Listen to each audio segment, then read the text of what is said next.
Во домовите за ученици во основното и во средното образование и во студентските домови во 2015-2016 година биле сместени вкупно 7201 ученик, односно студент, што е намалување за 2,8% во однос на претходната година, објави Државниот завод за статистика.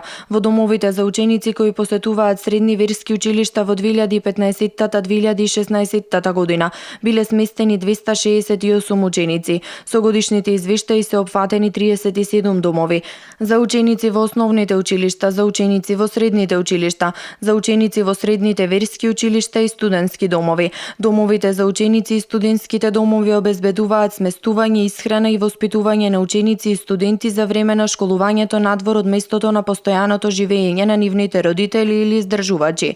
Месечниот надоместок за сместување во студентските домови не е променет и изнесува 3450 денари. Минатата недела беше објавен и конкурсот за прием на студенти во студентските домови ширум Македонија, а од денеска па се до 12 август можат да аплицираат постарите студенти, додека за бруцошите електронското пријавување започнува на 20 август и ќе трае до 28 август. Во 11 студентски домови во Скопје, Битола, Охрид, Пробиштип, Штип и Прилеп има 5612 слободни легла, од кои 1118 се наменети за студенти во прва година.